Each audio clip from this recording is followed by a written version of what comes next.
My name is Lucinda, and I'm the Marketing Director here at Women's Startup Lab, and I wanted to introduce Katherine, who will be speaking to you. So just to give you a bit of background and where Katherine's background, she's a dynamic leader, strategist, and savvy senior executive with more than 25 years technical entrepreneurial management experience creating products and markets for enterprise software, business intelligence, big data, life science, and medical device companies. In 1988, she co-founded Brio Technology and grew it from a two-person startup to a 160 million annual revenue public company. There were 200 employees at the time of the IPO, growing to almost 400 while she was there, and pre-IPO revenues were 50 million a year. She then co-founded Aurora SFC in 2007 and grew it to a $2 million a year company, successfully exiting in 2011 when it was acquired by Agilent Technologies, a Fortune 500 company. Along the way, she has held key executive and board positions in a number of companies, including HP, Encata, G4 Systems, Silvertier Systems, and Lightscan Technologies. Katherine is deeply committed to assisting and promoting rising female tech entrepreneur stars and demonstrates that commitment as a key advisor to Women's Startup Lab and the women-founded tech companies that leverage its programs. Katherine will speak tonight on money, specifically how to be smart about raising money. So, welcome, Katherine. I'm not actually used to hearing anybody read my bio. It's really fun. I'm turning on my clock so that I don't get too late. Thank you all for coming, and thank you, Roger. I have changed the title on this 6 times, and by the way, just to start, Monique came up with the idea. So if you don't like this talk, it's all her fault. I've been consulting with Monique for a while now with her company, and what just happened? There we go. And she said, why don't you talk about money? Because I was complaining that I didn't just want to come and tell my life story because I would be embarrassed and it would be too hard. But she said, you've raised so much different forms of money over so many years and had so many different kinds of exits, why don't you talk to us about that? Some of the names that Lucinda talked about didn't have all the same starts and they didn't all have the same finishes. Interestingly enough, Lightscan, my most recent company, I worked on for an entire year and never raised a dime for it, other than the money that I put in myself. I could not get that money funded. It was very frustrating. When I founded Aurora and worked on that for 4 years and sold it to Agilent, I managed to do it and get my investors about I think the investors pretty much got out whole, and I managed to get about 1/20th of the money that I'd put into that one. So that wasn't a real win, but I learned a heck of a lot in the process of that. And Brio actually worked out well because I put in almost none of my own money, and actually I got a house out of that one. So my favorite quote in the whole world is this one, and it's because I've lived it.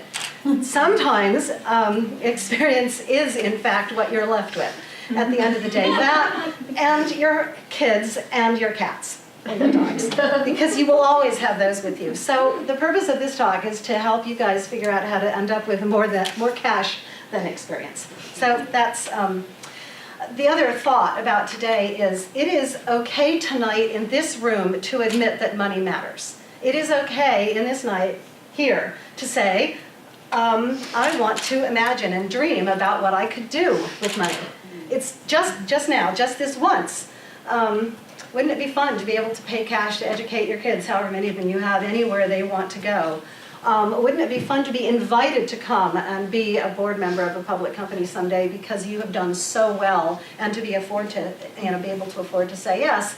And wouldn't it be cool to be able to give back? And I'm so grateful that we have, this is a founder's circle at like the circle in an opera house or something, and your name could be up there. This is the point at some level of what we're doing, and it's okay tonight to figure out how we're going to go do that. So, begin with the end. Start with an exit. An exit is the point at which you get to turn the stock that you have in your company into cash. Now, how do you get to do that? Fundamentally, you really only have 2 ways. Generally speaking, you can either sell your company to someone who is going to pay cash for it, or you have to take it public on the open market and get mothers and children and widows and orphans and whoever else wants to put money into your company, investment bankers probably, to buy your company for money. That's pretty much it. Yes, there are ways that you can sell a portion of the company to someone. You can do a very complicated investment mechanism where you get an investor will put a bunch of money into your company and allow you to skim a teeny tiny bit off the top to pay your bills, maybe. But fundamentally, this is it. It is all about very simple math. That's the good thing about investing. At the end of the day, you take the value of your company, aka how much your buyer is willing to pay for it, divide by the total number of outstanding shares, diluted, fully diluted common shares, and this is where you get to ask my friend Roger in the back exactly how you compute and how complicated it is to compute fully diluted common shares. But fundamentally, you look at all of the shares out there in the world, divide them into the total value, and see how many of those you have, and that's how much money you get, and everyone else. It's not that complicated, but it can be hard because the ownership of your company can be a mess. All of these people at the end of the day, as soon as it looks as though you're about to sell your company, are going to come out of the woodwork reminding you about all the promises that you made to them about how much of the company they were going to own someday. And they will come. Human beings are greedy. As soon as there's money out there, I guarantee you, your great aunt Edna or Sally and your uncle, and these are simple compared to some of the complexities that Roger and I'm sure, have seen over the years. And these are legitimate questions that everybody asks. An interesting one is, what stock do you owe the team of your best friends and their cohorts who sat around and came up with the idea of your company and maybe wrote some lines of code that you used initially to show to people to describe your idea? Do they own any of your company? Do they have any stock? Should they get any money when you sell it? They will certainly think so if they remember, but here's how you answer the question. Oh shoot, I can't talk. That's my timer. If I talk long enough that it goes into ORC mode, that means I need to go to the next slide. But the answer is really, really, really simple. They only get money when you sell the company if there is a physical piece of paper signed by your board of directors and duly authorized by the secretary of the organization. It is literally, if it is not in writing, it does not exist. Now, this is fine, you think. Of course I'm going to write everything down. But keeping perfect records and being supernaturally diligent about knowing absolutely every share of stock that you have ever given to anybody is a lot harder than it sounds. And you can make messes in the early days that are excruciatingly difficult to clean up later. So if I hate being a pain in the neck about anything, and I'm a terrible record keeper myself, so I don't do any of this. I hire the best lawyers I can find, and I say, this is your job. Make sure that you keep track of every share of stock that is ever given out, and the only thing I know that I have to do as a founder is just make sure that on the board we authorize everything and we immediately hand the paperwork over to the lawyers, and then there is very little chance that things will slip through the cracks. I cannot tell you enough how important it is to keep track of your own cap table. Because to figure out vesting, as Roger just gave in that example, well, how do you know how much stock is vested? You have to have exactly the date that the vesting started and exactly the date the person leaves the company and compute every single day in between to know what percentage of their percentage of the company they get to walk away with. And if you didn't keep a precise record, it matters. And at the end of the day, it can matter a lot. If you're selling companies for hundreds and hundreds of millions of dollars, 0.5% is a ton of money, and people will really care. So having precise paperwork keeps people from arguing, it keeps their feelings from being hurt, and it means it's absolutely right. So if you don't remember anything else I said today, remember that and use your lawyer. Okay, now the fun part. How does funding actually work? Now, this is a really super oversimplified, completely idealized version of the world, and I'm going to try to eliminate all of the complexity that you will experience in the real world just to try to make a few points. But fundamentally, you get to do inside rounds in which you sell your stock in exchange for cash to people who you already know. That's what an inside round is. They're people who already work in the company. They're people who know you already. Generally speaking, unless you hang out with venture capitalists who just write you checks for a living. I'm talking about normal human beings. What did you call friends and fools? Let's not. Outside rounds are the people you have to network like crazy to get to know, or the people that you have to fight to get introductions to, or pay lots of money and go to events to try to get introduced to. So that's basically the difference between inside rounds and outside rounds, and they kind of go in series.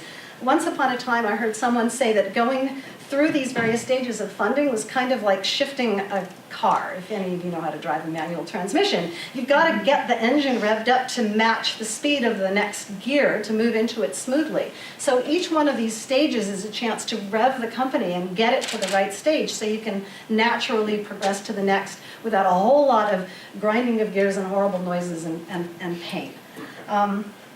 So what can you do if you're trying to raise money inside before you go through that horrible step of talking to people you don't know? Well, my favorite thing to do it is to sell something. So seriously, that's cool, because if you're actually selling something for money, it means you're not giving away any equity in the company. So can you figure out a service that you can offer that is in any way related to the business that you're trying to do and get someone to pay you for it? I mean, Deidre, I don't know for what you're doing with your identity management, but could you guys offer like a review or an assessment to a college somewhere and have them pay you $1,000 to fly out and tell them what's wrong with their identity management? If you did that, it might help the company get going sooner before you have to go raise money, and it also gives you a chance to listen to them and maybe find out what their real needs are and maybe fine-tune what your product offering might be. Brio got started just that way. Okay, I actually built a whole consulting unit within Brio to fund the company. So I was running the thing that was actually going off and doing things for my customers and generating enough revenue to pay the programmers who were then scrambling around and trying to write code. This was in the days when you had to pay your programmers. People didn't work for free. Nowadays, of course, you can talk to a funded accelerator. If you have a really good idea, you can go, if you're so lucky, go get into the Disney program. Did you guys see that Disney funded accelerator? $125,000 if you get into that program. And you get to work at Disneyland. It's like, I don't know, do you have to all wear Mickey Mouse, if you all have to wear Mickey Mouse costumes to work, I still think I'd probably do it. It's thinking, come on, baby. Anyway, and then of course you can borrow.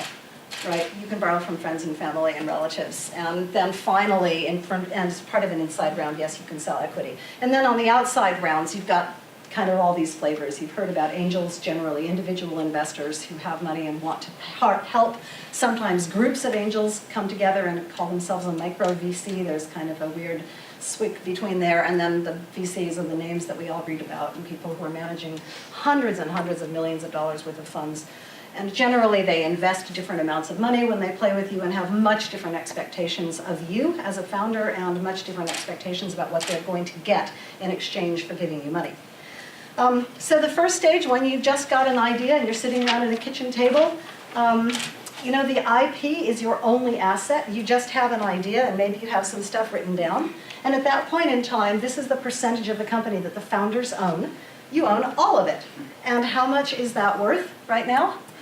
It's on that chart right over the idea button, right at the 0 line. So it's a great idea, but is the company at this point worth anything? And are you worth anything? I don't think so. So then what do? You find a partner and form a company. Are you going to make it a 50-50 split? No. We just learned that today. Let's not make this a 50-50 split. But this is the point, this is the stage that probably a lot of you are in or have been through, when you're putting in a lot of time and it's all split equity. You're lending money to the company, probably without writing any documents. You're just spending the money that you need to sign up for a Google account and to register with the California Department of, or the California EDD, and you know, all this stuff that you have to, you're just writing checks. And you say, oh yeah, company will pay me back somehow. But I've just got to get this started and I want to write about it and I want to start working. So you're spending a little, you have minor little legal expenses. Maybe you're using LegalZoom so that you can file your own documents and save money there, and you're sharing the work. There's still stuff going on. How much do the founders own of the company right now? Obviously, you own 100%. You haven't given anything away. How much is it worth? Well, it's worth, if you put in $15,000, it's worth exactly $15,000, because you haven't done anything that shows anything for anybody. You could be working for 12 months, and you still really, you own 100% of the company. But something is going to change, and it changes when you move to this next stage. And what the big change here is somehow or other, somebody else is going to make a bet on you. Whether it's an employee who's actually not a co-founder, but someone who says, I will work for you guys to help make this happen. or someone who says, I like this idea enough that I'm willing to lend you my money to make it happen. It actually could be an employee, it could be a really good friend, it could be Aunt Edna. And at this point, one of the emotional things that changes is someone else is going to lose their money if you fail, right? And this is different. It feels different. So although it sounds easy to take a loan from your dad or from your aunt or from a good friend or a neighbor down the street, and I'm not saying don't do it. I'm just saying understand that at this point, your life does change a little bit. Even, you know, for the betting on you, by the way, it's perfectly fine to continue to sell services. It's perfectly fine to continue to try to sell product and bring in money any other way than by taking it from other people as a loan or as a gift, or even selling equity, or even more commonly selling convertible debt. But it is a big change in the company, and it's a lot of fun when you do that. But I would beg you to consider this sell something, Kickstarter, consulting as your first thought. And then if that really doesn't work, and if you can't figure that out, then maybe you can look at, you know, loans, a partnership, convertible debt, or some kind of a crowdfunding mechanism. Because what is going to happen here, when you bring on employees, you are going to have to set up some kind of an option framework, because you're not going to be able to pay them everything that you're worth. And if you do, that they're worth, and if you do have to go with some kind of debt funding mechanism, you're going to have to cross that hurdle and actually set up equity and ownership in the company and start sharing it. So you have to actually get some lawyers involved to look at it. So assuming that you get a $50,000 note from your Aunt Edna, who is willing to risk $50K on you, all of a sudden you get to distribute the ownership of the company. So now you're worth something, by the way. You now own 80% of the company that's worth $50,000, let's just say, and Aunt Edna owns 10% of it. And you've, at this point, given some of the equity of the company to your first hires. Gosh darn my stupid computer. To your first hires, because they were largely working for free. And by the way, you've also found some advisors, like me, or Women's Startup Lab, who are actually willing to give you good advice in exchange for equity in the company. And these are all good things, but the dilution process has started to happen. Now you take that $50,000 and you work like mad and you get your first product out, and all of a sudden you've got a product market fit, and guess what? You actually need real money because you need to take it to the next stage. So you need $250,000 or $500,000 because you've got to hire people and do the marketing, and you want an office, and frankly you need to start paying yourself a little bit. So now you have to go outside. Where do you go? This day and age, you can go to web-based crowdfunding. I have never done this. I would love to. I'm so excited at the prospect of being able to actually take and fund a company in $2,000 chunks from anybody who wants to, up to $1 million to get it going, just because I have a gorgeous video, a compelling story, and something that everybody wants. That's just flippin' awesome. Even if I wasn't smart enough to have invented Nest or invented that cool watch or the gadget that is a nice commercial product, I think this is a great idea, and I'm hoping that one of you will use it so I can learn as you're doing it, because I haven't done it. The angel route, the angel route obviously is what a lot of people here in the Valley do. So you network your way into high net worth individuals or friends, or find people who manage family money, and you raise $10,000 or $250,000 from them. Brio managed to do this because when we were getting our company started, we really didn't have an angel community then, but we had somebody better. We had a partner who wanted us to succeed. So we actually got our angel investment from Apple in the form of a strategic loan that was convertible debt. So I learned about convertible debt from Apple. And one of the fun pieces of that story was they told us that our business plan that we gave them was so bad, they actually gave us someone who rewrote our business plan on their dime so that they could invest in us. He actually did a terrible job with it, by my opinion, but Apple liked what he did, and we learned from it, and then we took the bones of that, completely threw it apart, ripped it in, and then put it back together, but we learned in the process. And that was wonderful. It was convertible debt, but it was $400,000 that we could spend, and we went out and hired 3 students right out of Cal, and we thought that life had changed completely because we were actually able to hire people. What was fantastic for us about getting that investment from Apple, which you could get from a good angel, is Apple was connected, right? From them, we could network into other places and ask them who they knew and figure out how to grow our business. if you have a chance to find angels who can get you that kind of connection, cool. Most of the time they won't. Most of the time your friends and family round, which is at, from this level, may not be able to help you as much, but if you have a choice, find ones who are in your space. Find ones who are attracted to what you know and can help you get to the next step. However, one of the things about let's see, angels who are first-time investors, as you are first-time CEOs, they may have crazy expectations about what's going to happen to their money with you, right? They may think that they'll get 1,000 times return in 6 months or something because they read about what just happened with Facebook, right? They also may expect you to talk to them about the company day and night every time you see them. How is my company doing, and want news that they can understand. It's complicated, but unfortunately it's necessary. I don't know of any other way to do it except this web crowdfunding that I hope you all have a chance to do. But it is true that the first time you're actually pitching outside to not family members, you need these 3 things. You need your clean cap table. Where did you get your clean cap table from? From your lawyers, thank you very much, because you were very careful about documenting all that first loan that you got, right? You need a perfect pitch. Where do you get a perfect pitch from? Go to Bill. Take Bill's class. He's brilliant at doing that. And unfortunately, when you're talking to angels, even to an angel, you need to tell them someday how their equity is going to turn to cash. So you need an exit strategy. So let's assume that you raised $500,000 from a bunch of angels. It wasn't one. It was a lot of them. It was 10 putting in $50K a pop or whatever. So now what does the company look like? Well, you gave away you had to give them an evaluation of the company, and you flipped a coin and you decided that you are now worth $2 million because the group of them together agreed that they would get away with 25% of the company or 24% of the company in exchange for their $500,000. I don't know why that says 24. There must be a math error somewhere on the spreadsheet. But at the end of the day, now, post-funding, you now own less than half of the company yourselves, you and your other founders. Someday I'm going to figure out how to tell Mike, it's because it's not plugged in. That's why. So you guys own 46%.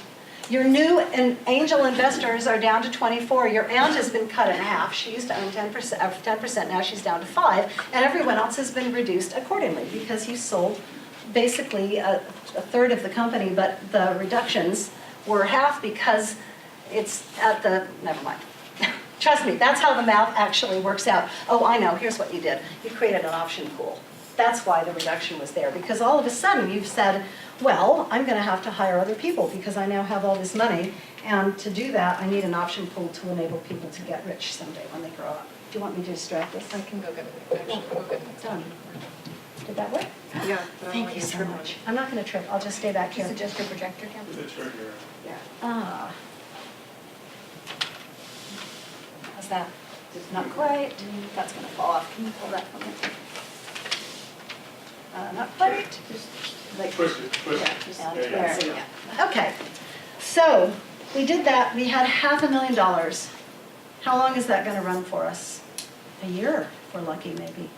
Long enough to have accomplished 3 critical things. Traction, built our team, and demonstrated we have an available market. We have product market fit.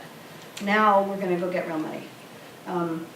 We need serious marketing. We need an actual office. We're going to grow from 2 people or 5 people to 12 or 15. So now we have the chance to go get real seed money. What does this look like?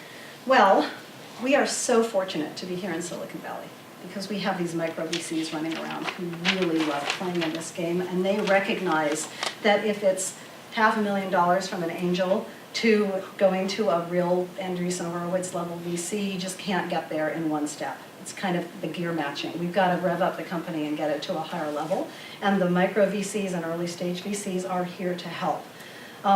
These people, by the way, are investing other people's money. So they can be a little trickier to work with. They have obligations, they have rules. They may have a process that you get to follow. So when you go in and talk to them, they say, do this, do this, do this, we have to get this approval. So in a way it's easier because you don't have to make it up as you go along, which with some individual angels you may have to. But you also have to follow their rules.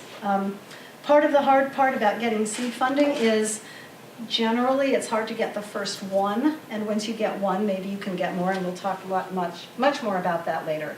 The other piece that you need to understand when you get this seed round is you're going to have to build a real honest-to-God board of directors. It's not just enough to yell down the corridor and have a board meeting, right?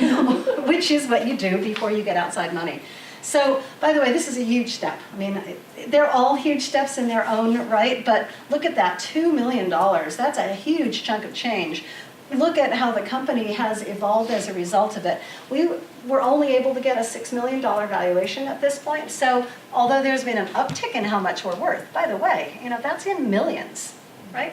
That 30% share of the company now is worth, on paper, $2 million, which is pretty cool, right? It's just as much as you gave them. The seed new advisors. Your aunt is still hanging in there. She's been reduced to 4%, which is good. You need her to be there. Your angels are doing well because they're not being diluted terribly much because this was an up round. Even though it wasn't a huge up round, it was really nice. And it's going to give you a lot of runway. One of the challenges, this is like a fraction of the VCs here in the Valley or the micro VCs, but these are at least some who will bridge little ones to big ones, right? Go from seed to Series A. How do you pick them when you're ready for your Series A? Hopefully your seed round guys will give you the intros, because if you do not have a really warm intro into a literal Series A Valley VC, you probably can't get the time of day. So when you are working with your angel and seed network, one of the questions you want to ask them is, who do you work with? Who do you bring your deals to if we need funding for the next stage? Because without that introduction, you will not get in the door.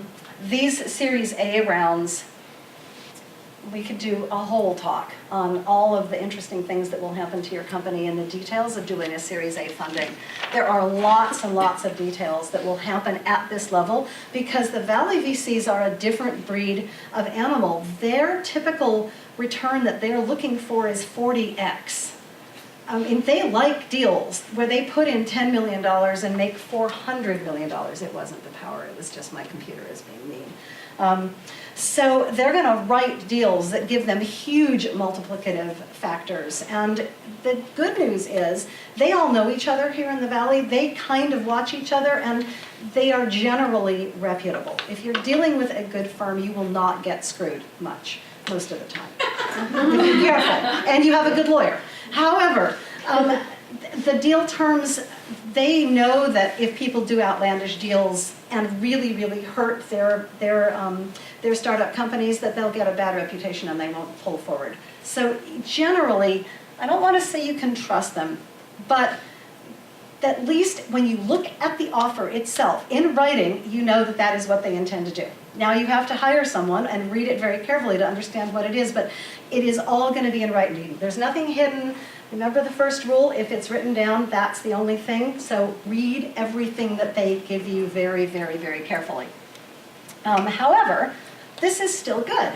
Here we managed to do a $20 million valuation by taking $5 million, probably from a couple VCs, maybe one, maybe two would have done this, generally two at this stage, I would think. Here's how your cap table goes.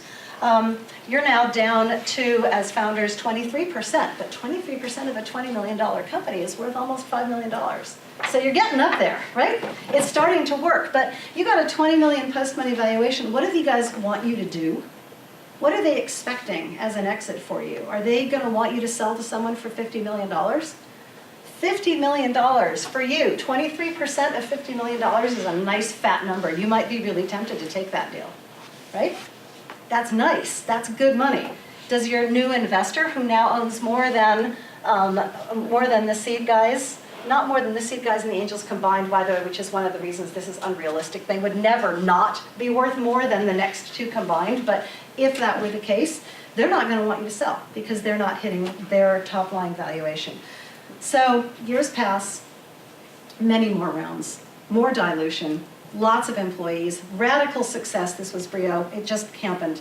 Actually, we did 1 round, 2, 3, and then we went public after that. And our picture didn't look like this, but it could have. If you'd had some hiccups along the road, it would be very easily at $200 million for the founders to end up with less than 10% of the company, if things had gone the wrong way. But we're doing the good news. If we just followed exactly as we were and assumed a couple of other rounds, if you sell at $200 million for the company that you had built, you might be able to have roughly an equal share with your investors. I'm saying because their next rounds, the company is being worth more and more and more. I didn't put in all of them because I knew we were going to run out of time. But I just want to point out a couple of things in this picture. Your option pool here at 32.4 million, those are your employees. So when you take this company public, you made your employees collectively worth $30 million. If you only have 30 of them, that's an average of $1 million a person for 3 or 4 years of hard work. That's not bad, right? Your aunt, here she is, $4 million for that $50K that she gave you 5 years ago. She trusted you, and you didn't actually screw her. That was a good thing. Somebody snuck in. There's an investment banker here. They didn't put in much. They put in 18 and made 20. You had to do that as part of going public or doing some kind of a deal. Your VCs only made $45 million for the 5 that they put in. That's right on the margin. You'd think they'd love you. You'd think they'd invite you to come and run their next company, but they'll say, Facebook was better. They may be the least happy about this deal of everybody on the page, but stick to your guns. Tell them you made money for them and say, guess what? I'm going on vacation. Because that's what you have earned after doing all of this stuff. So before we go on, or before I wrap up in a couple more minutes, I have a few little known facts about investors. And this was the fun part. Don't record this. One of the other, if fear is the other driver for your investors, what's the first one? Greed. Thank you. Yes, make money. Just like you, by the way, because we're all in it to make money. What are they afraid of? Well, kind of two things. One is they're afraid of making a bad bet. Because it's really hard to tell, looking at all of the things that come in, which ones are actually going to work. So they're afraid to put their money on a number that the dice are not going to, or that the roulette ball is not going to land in. But the other thing that they're equally afraid of is missing out on something that everyone else got into, which was very cool. So they're completely torn between not wanting to make the wrong decision and when everyone else is doing something, wanting to jump in with everybody else. Did I just actually skip to the end of this whole pitch? That's pretty, no, there we go. So just knowing that means when you're communicating to your potential investors and trying to herd them all together to put together a round, when they ask you who else are you talking to and who else is in this deal, that's why they're asking.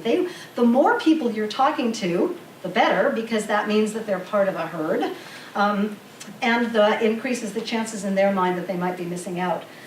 The other herd mentality, which says, I'm not going to move until I see somebody else move, also, it does two things that's good for your investor. It gives more time for your company to evolve, and it gives them more time to see other people go first. So if you think about it logically, they can't tell who's good or bad, but they do know that every week that goes by, another thing happens in your company. You close a deal or you don't, right? You hire a really spectacular employee, or you don't. You ship another release of software, or you don't. You see your website click numbers going up, or your click-through numbers, or your revenue from Google Ads. Every day that goes by, they get more data, and they can decide more easily whether you're a good or a bad bet. So do they have any reason to go soon and be the first ones in? Of course not. Because if they can wait 2 weeks or 2 months, they know better. So they always want to wait and see someone else go first. So the hardest part about raising money is always getting the first guy to say yes. Because as soon as you have one who says yes, then all the others say, oh, maybe I'm missing out on something. And I hate to oversimplify it like that, but assuming you have a perfect pitch, and assuming you have a great team, and a total available market, and product market fit, all of those critical things, why doesn't everybody jump? Because they're waiting for someone else to jump first. And that is a real art. Okay.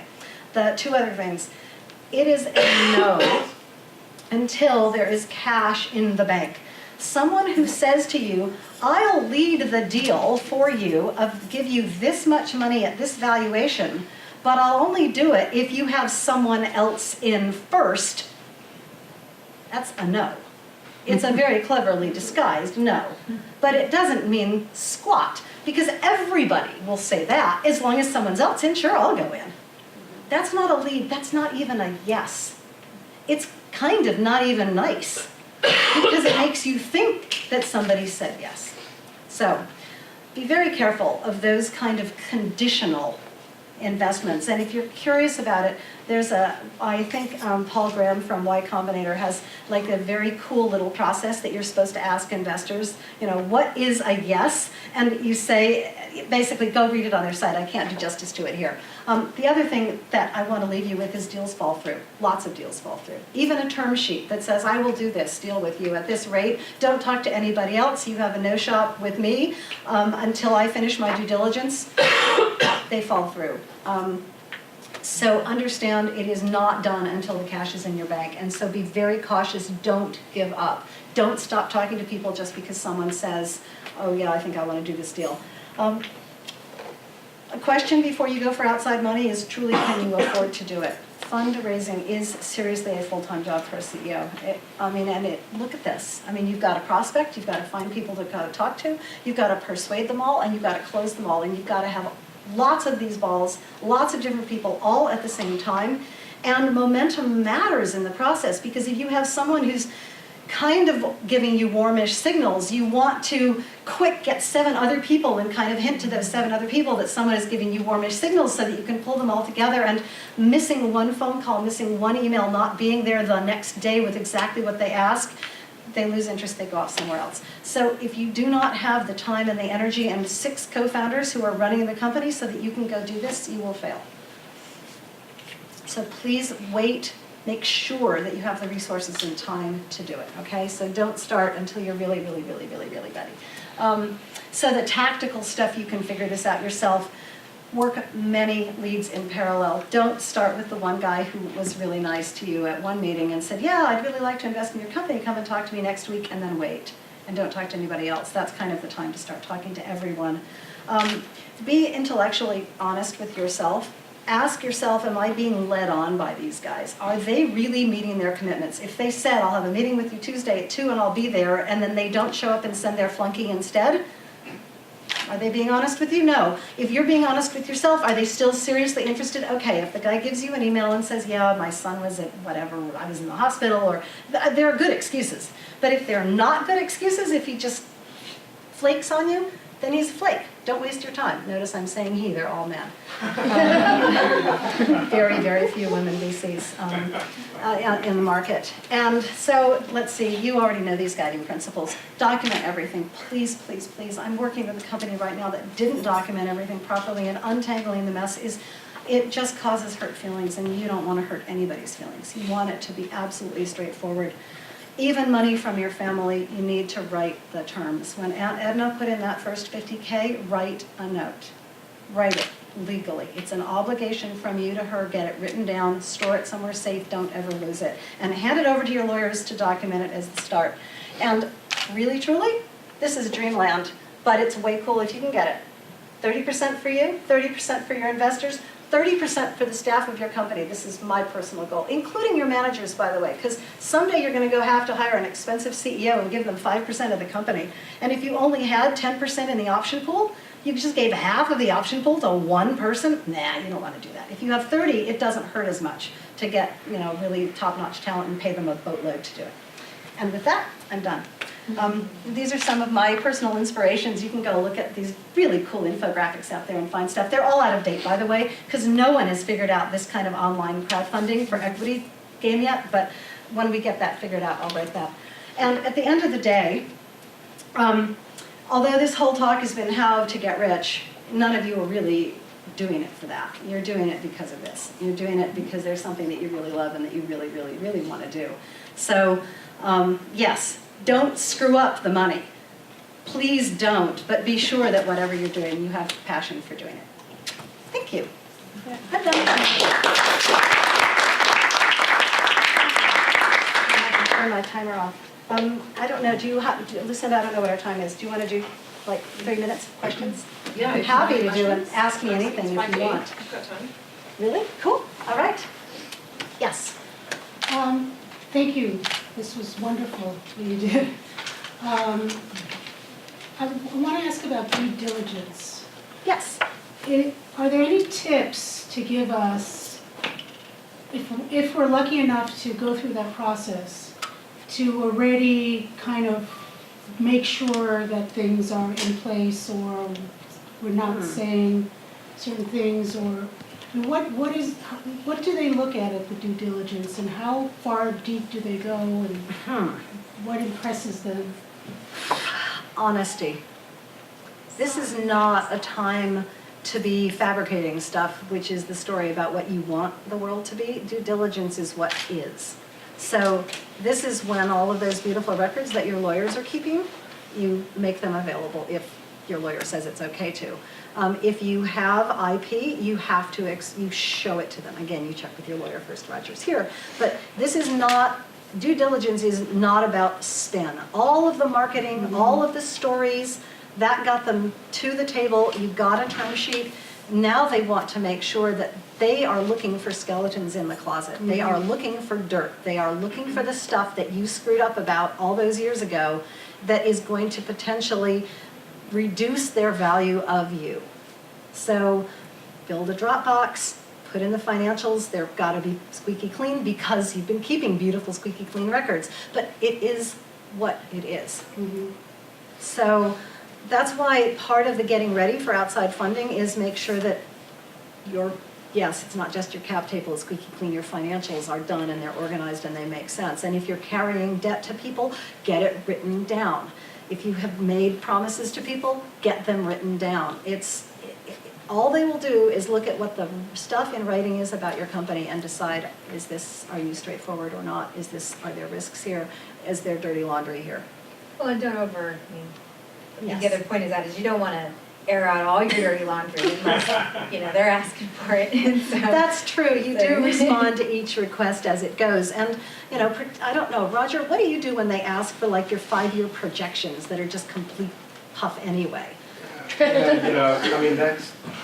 That's really not going to be part of the actual documentation. So there's a couple of things, just in response to Suzanne's question. What you can do is get a hold of a diligence checklist, right, which is going to come from a VC. So you might as well know what's coming because it's going to be 10 pages long.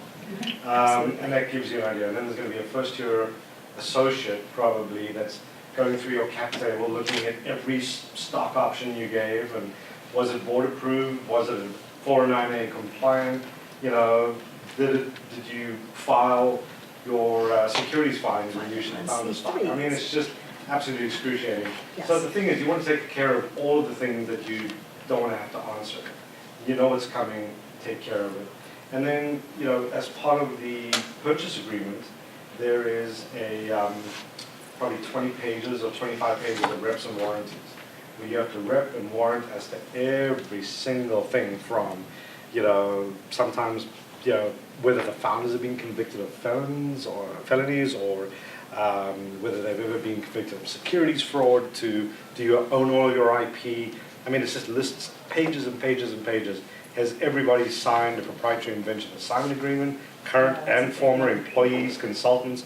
That's why I'm so anal about it. Like when my clients, right from day one, I say, hey, you've got to sign these agreements, because I know in the Series A, Series B, in the exit, in the IPO, they're going to ask these questions.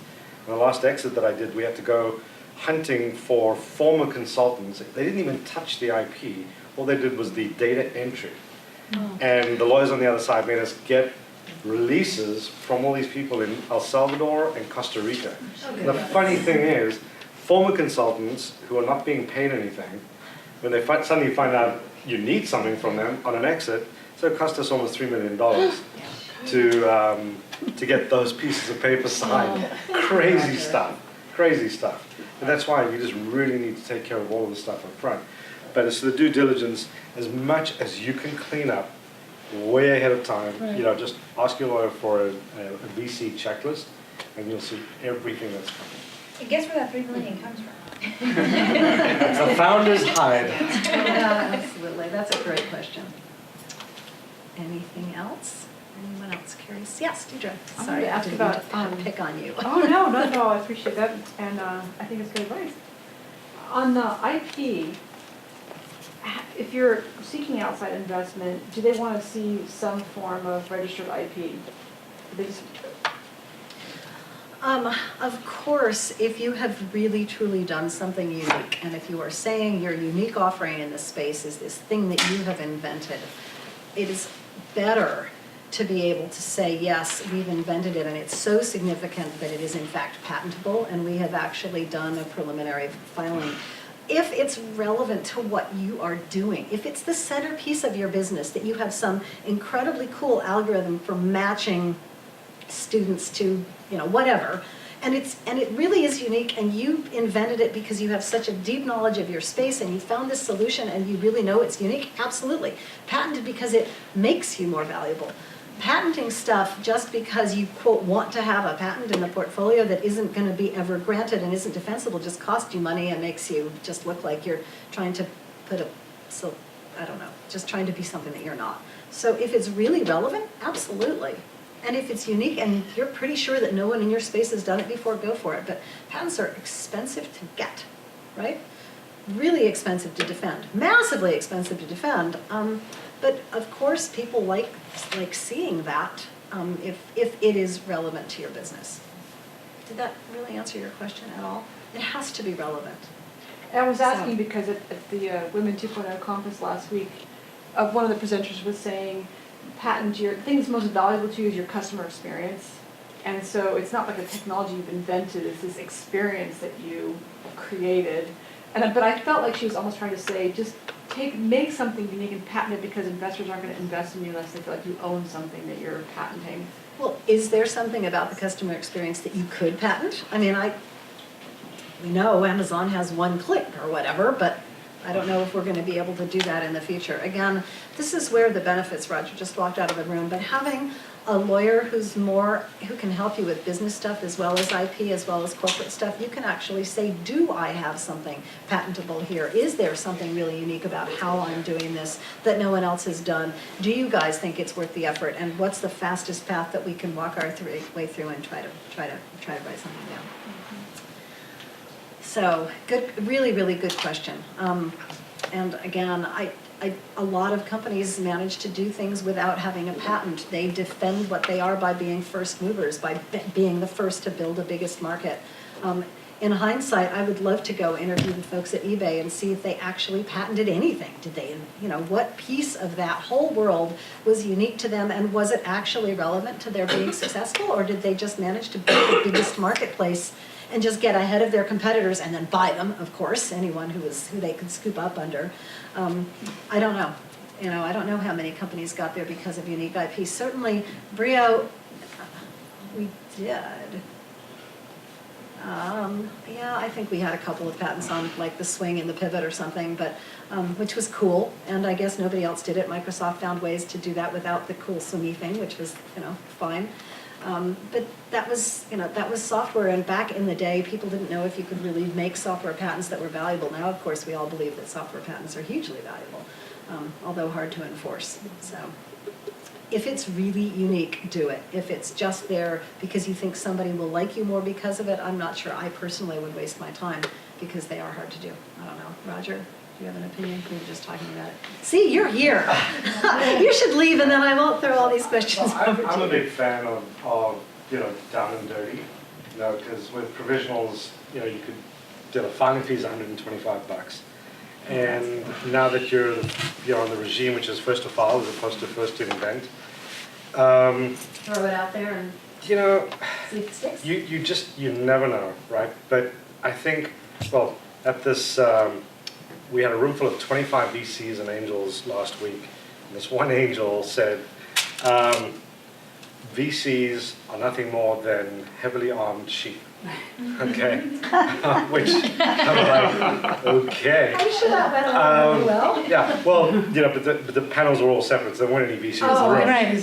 This was the angel panel. Okay. And if you can demonstrate one of the three legs, you have to demonstrate the three legs: the team, the TAM, and the sustainable competitive advantage. So, investors tell me if it's just a first to market wins as opposed to something where you may have that sustainable competitive advantage, it's more likely that they're going to be more interested, because the second mover advantage is often now more important, right? So Friendster, Facebook, MySpace, and so for not a whole lot of money, you can get some pretty good IP on file. Not to say that it'll be granted, but when you're going out there, what you want to demonstrate is that if you believe that your platform is unique, and these are all the cool features and functions that you have on your platform that make you valuable, and then you flip to the IP slide, and your IP mirrors your business slides. So you say, here's our provisional that covers the whole platform, here's our provisional that covers this really valuable piece, this piece, this piece. All of a sudden you've got a portfolio, and it doesn't cost, it's the incremental cost to go from your broad provisional to 4 provisionals is minimal, because you're using the same description, but you're just sort of drilling down to a couple of areas.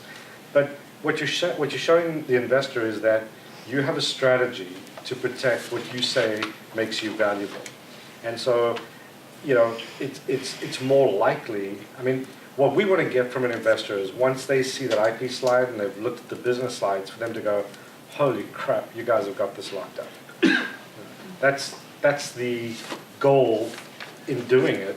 And doing patents is not just to get money, it's not just to sort of be defensive when you get sued, but it's a strategy to actually go out and get revenue. So I've got a client in LA, we're going to do, it's 4 years old, we're going to do about $85 million this year. It's a SaaS company, and they've grown incredibly well. But the last board meeting, we had a slide up with the 4 quadrants, and they had their competitors in the space. They've got a huge portfolio of patents. And in the far right-hand corner at the bottom was one lone competitor with no IP. So the board made the determination to start an enforcement action against that company. So once they got that, then they would just fall.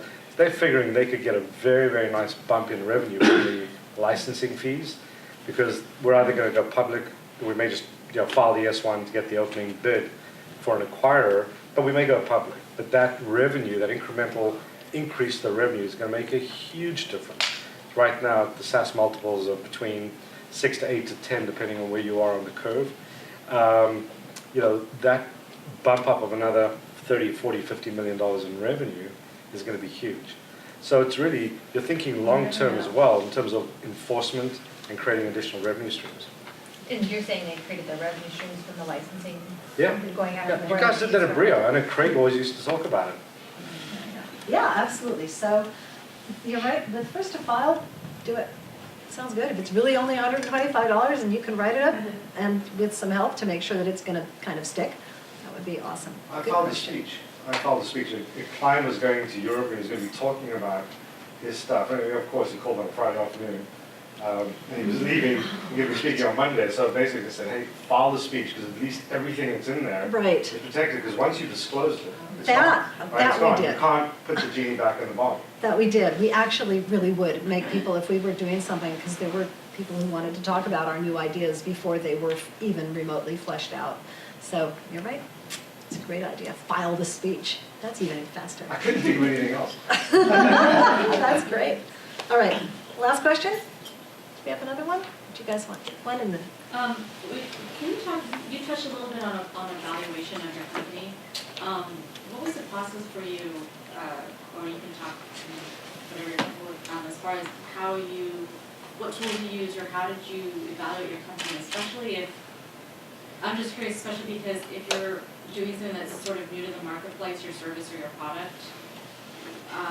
What stage are you thinking Um, that this question is relevant? I would say, like, for me, it's beginning stages of, when you're first.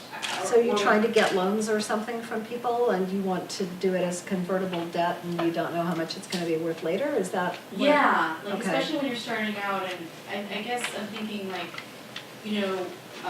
for my for my startup, it's a servicing space, and we're gonna be building different tools on the space. So obviously, over time, well, hopefully, the worth of my company will be more and more depending on, the new features that we have on the site. So I was just curious if there's any tools or any kind of, how do you go about evaluating without it being hot air and just guessing and things Well, like you that? have revenue. Okay, I mean, revenue is a good start. So you can look at what revenue you're going to be generating over time, and then in your space and comparable companies, look at what kind of evaluation multiples people give on revenue. Revenue is amazingly valuable, actually. okay. Even if they're losses, but there are other metrics that you can use if you're doing a company that's all about user engagement and you want to look at numbers of people who are using your product or using your service.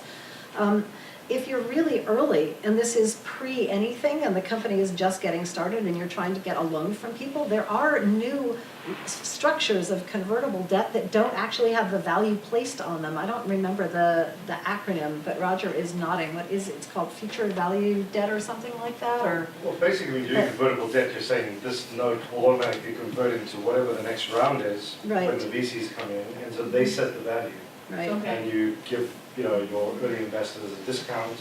So if you give a 20% discount, if the Series A investors, the VCs are going to pay $1 a share, your early investors who got the note will convert it at 80 cents. So for every $100, they get 120 shares, it's $1 a share. So that means you don't have to set a price. Very rarely does the company get to say how much it is worth.